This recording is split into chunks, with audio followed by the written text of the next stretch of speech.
বাস্তবতা থেকে একটা জিনিস শিখেছি, চুপচাপ মেনে নিলে সবার কাছেই ভালো থাকা যায়। কষ্টে থাকা মানুষগুলো সবসময় একটু বেশি হাসিখুশি থাকে কষ্টগুলো লুকানোর জন্য। আকাশ রং বদলায়, সে তো মানুষের প্রয়োজনে। মানুষ রং বদলায় নিজের স্বার্থের কারণে। স্বার্থপর মানুষ সব কিছুতেই স্বার্থ খোঁজে, স্বার্থ হাসিল হলে আঘাত করে কেটে পড়ে। কিছু মানুষ চাঁদ এনে দেওয়ার গল্প বলে আকাশটাই কেড়ে নিয়ে যায়।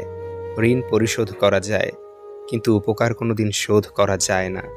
হিংসা করে অন্যের ক্ষতি সহজেই করতে পারবে, কিন্তু কোনোদিনও নিজের উন্নতি করতে পারবে না। সুখ কখনো জোর করে জীবনে আনা যায় না। যখন আসে সব কিছু নিয়েই আসে, যখন যায় সব কিছু নিয়েই যায়। পুরুষের ব্যক্তিত্ব তার কথায়, নারীর ব্যক্তিত্ব তার আচরণে। বৃষ্টি না আসলে বোঝা যায় না ছাতার কোথায় ছিদ্র আছে, তেমনি খারাপ সময় না আসলে বোঝা যায় না কার মনে কি আছে।